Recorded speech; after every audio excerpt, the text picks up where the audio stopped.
कहीं न कहीं बिलाल भी डर चुका है अपनी बेटी की इन हरकतों को देख के। वो कहता है कि देखो फारा, इस तरह का कोई काम ना करना जिससे मुझे कोई भी नुकसान हो। कल मुझे कुछ खबर हुई ना कि तुमने कोई बदइखलाकी हरकत की है, ये कुछ किया है, तो यकीन मानो मैं तुम्हें नहीं छोड़ूंगा। तुम्हारी माँ मुझे बातों बातों में कई दफा कई बातों का जिक्र कर चुकी है। शायद तुम्हें इन सब चीजों की समझ नहीं आ रही। मैं तुम्हें यही बताने की कोशिश कर रहा हूँ कि अपने आप को दुरुस्त कर लो। आप देखेंगे कि उसकी माँ कहती है कि मैं तो आपको पहले ही कह कह के थक गई थी कि देखिए इसका यूं बाहर आना जाना बिल्कुल भी दुरुस्त नहीं है, ये सब कुछ बिल्कुल गलत है। लेकिन किसी को कुछ समझ नहीं आ रही।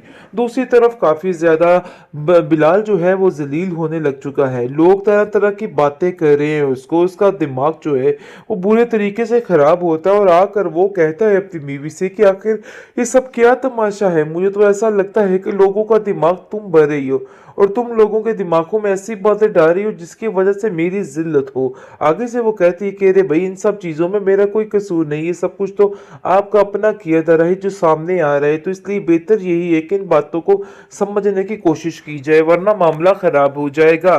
लेकिन जी कौन समझाए किसी को, कोई इधर किसी को नहीं समझा सकता है। मामला सर से ऊपर चढ़ चुका है, मसले कोई भी हल होते हुए नजर नहीं आ रहे। फारा अभी भी डीठ की डीठ बनी फिर रही है और कहती है कि ऐसी तो कोई बात ही नहीं है, मुझ पर तो सिर्फ और सिर्फ इल्जाम तराशी की जा रही है।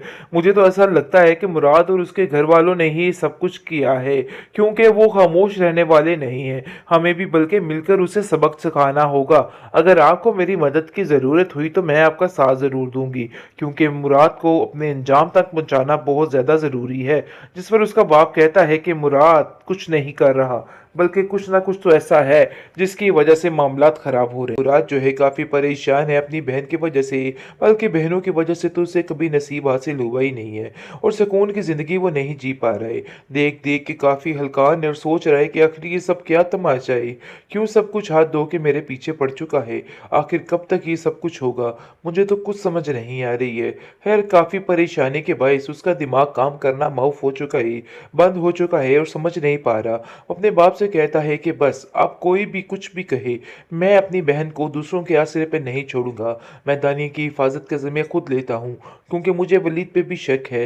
वलीद भी अपनी माँ की बातों में आके मेरी बहन की जिंदगी को जीर्ण करने में अहम किरदार अदा करता रहा, लेकिन अब ऐसा कुछ भी नहीं होने वाला है। मैं अब इन लोगों के साथ ऐसा सलूक करूंगा कि ये लोग याद रखेंगे। लेकिन जी अब देखेंगे, उसका बाप कहता है कि बेटा ये मामले सब्र तहम्मुल से होने वाले हैं, इस तरीके से मसलों के हल नहीं निकलते। देखो मुराद, तुम्हें सोच समझ के ये सब कुछ करना होगा। हमारी सोनिया को ही देख लो, कितनी ज्यादा तकलीफ में थी लेकिन अब उसको कितना सुकून मिल चुका है। इसलिए दानिया के साथ भी ऐसा ही होगा। सोनिया अपने भाई को तसल्ली देती है और कहती है कि भाई आपको परेशान होने की जरूरत नहीं है, बहुत जल्द मामला सुधर जाएंगे और सब ठीक हो जाएगा। इसलिए इन सब बातों की टेंशन लेके अपने दिल को हल्कान करने की कोई ज़रूरत नहीं है। जिस पर उसको कहता है बात तो तुम्हारी ठीक है, लेकिन दानिया को देख देख के मेरा दिल कुड़ता है। अगर उसको कुछ हो गया ना तो मैं सारी ज़िंदगी अपने आप को माफ़ नहीं कर सकूंगा कि मैंने अपनी बहनों का ख्याल तक नहीं रखा। अरे हमें तो अपनी बहन के बारे में पता ही था, फिर भी हमने उसका ध्यान नहीं रखा। लेकिन सोनिया बार बार सोनिया से कहता है मुराद कि तुम्हें फारा से दूर रहना होगा। फारा बहुत ही खतरनाक किस्म की लड़की है, बस कोशिश करना कि तुम्हारा पता उस तक ना पहुंचे। वो तुम्हारे साथ कुछ भी कर सकती है और उससे बच के रहो तो बेहतर है। आगे से वो कहती है कि फारा को मैं खूब जानती हूँ कि वो अपने मकसद की खातिर कुछ भी कर सकती है, तो बेहतर यही आप परेशान मत हो, मैं उससे दूरी ही इख्तियार रखूंगी। अरबाज की माँ अरबाज को काफी तसल्ली देती और कहती बेटा तुम्हें परेशान होने की कोई जरूरत नहीं। अब मैं इन लोगों के मुंह से भी तुम्हारा हक छीन के लाऊंगी, क्योंकि जिस तरीके से इन्होंने तुम्हारे साथ किया है मैं कभी बर्दाश्त नहीं कर पाऊंगी। दूसरी तरफ देखेंगे कि फारा की माँ काफी रोती और कहती है कि मुझे माफ कर देना आपा, मैं काफी परेशान हूँ। मुझे तो समझ ही नहीं आई कि लड़की मेरी खेल के पीछे क्या खेल रही है, मतलब ये है कि मेरी नाक के पीछे क्या कह रही है। जो भी है आप देखेंगे जी बहुत ज्यादा परेशान हो चुकी और चीखती चिल्लाती और कहती फारा मैं तुमसे बहुत ज्यादा नाराज हूँ, तुमने तो मेरी सारी दुनिया ही छीन ली, मेरी बहन जैसी सोतन को मेरी जिंदगी से दूर कर दिया। मुझे तो ऐसा लगता है कि मेरा कोई साथ ही नहीं रहा है।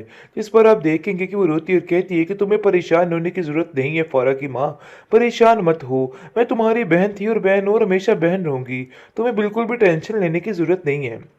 लेकिन जी फारा की माँ को असलियत पता चल चुकी है कि उसकी बेटी आखिर क्या गुल खिला रही है। काफ़ी परेशान हो जाती है और रोती और कहती है, तुम्हारे बाप से तुम्हारी शिकायत करती हूँ और देख लेना तुम्हारा बाप अब तुम्हारा हश्र क्या करता। मैं तो खुद तंग आ चुकी हूँ तुम्हारी इन हरकतों की वजह से। आखिर कब तक मैं ये बात छुपाती रहूँ? इसका मतलब है आप हर्फ हर्फ ठीक कहती थी तुम्हारे बारे में, लेकिन मैंने उनको जलील करके वहां से निकाल दिया और कहा नहीं भाई मेरी फारा ऐसी नहीं है, मेरी फारा ऐसा कुछ नहीं कर सकती है। तुम इतनी घटिया निकलोगी मैं तो सोच भी नहीं सकती थी। फारा कहती है कि आपने क्या घटिया घटिया की रट लगाई हुई है, मुझे तो कुछ समझ नहीं आती। उन दो टगे लोगों की वजह से आप अपनी बेटी के साथ अपना मामला खराब कर रही हैं। मुझे तो यकीन ही नहीं आ रहा कि आप किस तरह की माँ हैं। आखिर क्यों ऐसे मेरे पीछे हाथ धो के पड़ गई हैं? वो अपने बाबा साहब को जाके सारी शिकायत लगाती है। बिलाल आगे से अपनी बेटी की साइड लेता है और कहता है कि मेरी बेटी कभी कुछ गलत नहीं कर सकती है, सब कुछ आप लोग मिल के कर रहे हो। तुम मुराद के साथ मिली हुई हो और मिलकर ये सब कुछ करने की कोशिश कर रही हो। मुराद तुम्हारे साथ कांटेक्ट में है और तुम लोग मेरी बेटी के पीछे हाथ धो के पड़ चुके हो। आप देखेंगे कि मुराद जो है काफी परेशान है अपनी बहन की वजह से, बल्कि बहनों की वजह से तो उसे कभी नसीब हासिल हुआ ही नहीं है और सुकून की जिंदगी वो नहीं जी पा रहा है। देख देख के काफी हल्कान है और सोच रहा है कि आखिर ये सब क्या तमाशा है, क्यों सब कुछ हाथ धो के मेरे पीछे पड़ चुका है, आखिर कब तक ये सब कुछ होगा, मुझे तो कुछ समझ नहीं आ रही है। खैर काफ़ी परेशानी के बायस उसका दिमाग काम करना माउफ हो चुका है, बंद हो चुका है और समझ नहीं पा रहा। अपने बाप से कहता है कि बस आप कोई भी कुछ भी कहे, मैं अपनी बहन को दूसरों के आसरे पे नहीं छोड़ूंगा। मैं दानिया की हिफाजत का ज़िम्मा खुद लेता हूँ, क्योंकि मुझे वलीद पे भी शक है। वलीद भी अपनी माँ की बातों में आके मेरी बहन की ज़िंदगी को जीर्ण करने में अहम किरदार अदा करता रहा, लेकिन अब ऐसा कुछ भी नहीं होने वाला है। मैं अब इन लोगों के साथ ऐसा सलूक करूंगा कि ये लोग याद रखेंगे। लेकिन जी आप देखेंगे उसका बाप कहता है कि बेटा ये मामले सब्र तहम्मुल से होने वाले हैं, इस तरीके से मसलों के हल नहीं निकलते। देखो मुराद, तुम्हें सोच समझ के ये सब कुछ करना होगा। हमारी सोनिया को ही देख लो, कितनी ज़्यादा तकलीफ में थी लेकिन अब उसको कितना सुकून मिल चुका है। इसलिए दानिया के साथ भी ऐसा ही होगा। सोनिया अपने भाई को तसल्ली देती है और कहती है कि भाई आपको परेशान होने की ज़रूरत नहीं है, बहुत जल्द मामला सुधर जाएंगे और सब ठीक हो जाएगा। इसलिए इन सब बातों की टेंशन लेके अपने दिल को हल्कान करने की कोई ज़रूरत नहीं है। जिस पर उसको कहता है बात तो तुम्हारी ठीक है, लेकिन दानिया को देख देख के मेरा दिल कुड़ता है। अगर उसको कुछ हो गया ना तो मैं सारी ज़िंदगी अपने आप को माफ़ नहीं कर सकूंगा कि मैंने अपनी बहनों का ख्याल तक नहीं रखा। अरे हमें तो अपनी बहन के बारे में पता ही था, फिर भी हमने उसका ध्यान नहीं रखा। लेकिन सोनिया बार बार सोनिया से कहता है मुराद कि तुम्हें फारा से दूर रहना होगा। फारा बहुत ही खतरनाक किस्म की लड़की है, बस कोशिश करना कि तुम्हारा पता उस तक ना पहुंचे। वो तुम्हारे साथ कुछ भी कर सकती है और उसे बच के रहो तो बेहतर है।